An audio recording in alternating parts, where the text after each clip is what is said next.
한국인의 밥상에 절대 빠지지 않는 음식 있죠? 바로 빨갛게 잘 익은 김치입니다. 밥 한 술에 김치 한 점이면 그걸로 충분하죠. 외국에서도 이제 김치를 모르는 사람이 드물고요. 그런데 정말 놀라운 사실이 하나 있습니다. 우리가 아는 빨간 김치는 사실 그리 오래되지 않았어요. 원래 김치는 빨갛지 않았거든요. 고춧가루가 들어간 건 의외로 최근의 일입니다. 그렇다면 김치는 어떻게 지금의 모습이 됐을까요? 오늘 1000년이 넘는 김치의 진짜 역사를 따라가 봅니다. 김치의 뿌리는 아주 먼 옛날로 거슬러 올라갑니다. 냉장고가 없던 시절, 가장 큰 고민이 있었어요. 채소를 어떻게 오래 두고 먹느냐는 문제였죠. 특히 추운 겨울엔 신선한 채소를 구할 수 없었습니다. 반년 가까이 fu성기가 사라지는 셈이었죠. 그래서 사람들은 한 가지 방법을 찾아냅니다. 바로 채소를 소금에 절이는 것이었어요. 소금에 절이면 채소가 쉽게 상하지 않았거든요. 수분이 빠지면서 오래 보관할 수 있었죠. 이 절인 채소가 바로 김치의 시작이었습니다.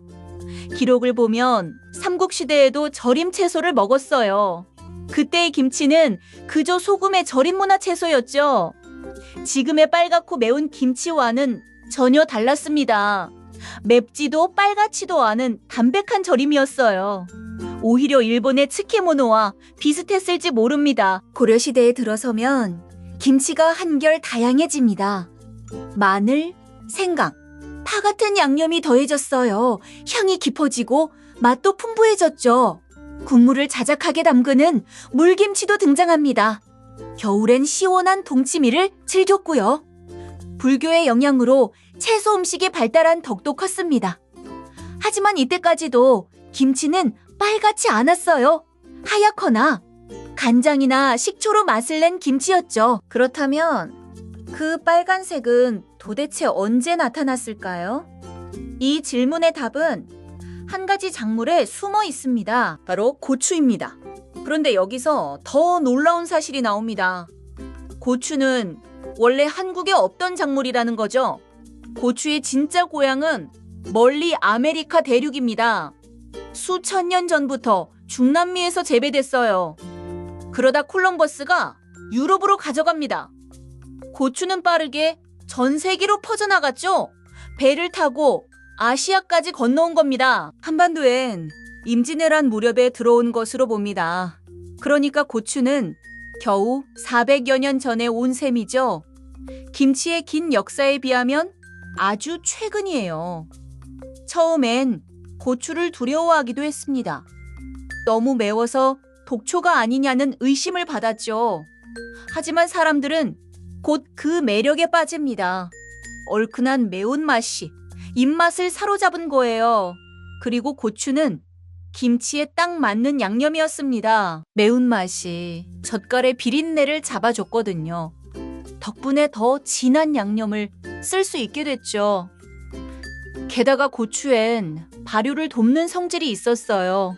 김치가 더 오래 보관됐다는 뜻입니다. 귀한 소금도 덜 쓸 수 있게 됐고요. 고추 하나가 김치를 완전히 바꿔놓은 겁니다. 18세기쯤 드디어 빨간 김치가 자리 잡습니다. 요리책에도 고추를 넣은 김치가 등장하죠. 여기에 젓갈이 더해지면서 맛이 폭발합니다. 새우젓, 멸치젓이 감칠맛을 깊게 했죠. 고추의 매운맛과 젓갈의 감칠맛이 만난 겁니다. 배추김치도 이 무렵부터 흔해집니다. 사실 지금의 속이 꽉 찬 통배추는 비교적 최근에 개량된 품종이거든요. 그전엔 잎이 벌어진 배추가 많았죠.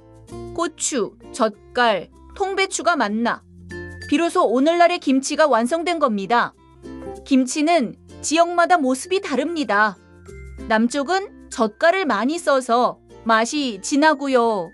북쪽은 간을 슴슴하게 시원하게 담급니다. 같은 김치라도 집집마다 손맛이 다르죠. 그래서 김치는 엄마의 맛이라 불립니다. 겨울을 앞두고 김치를 담그는 김장 문화도 있죠. 온 가족이 모여 수십 포기를 함께 담급니다.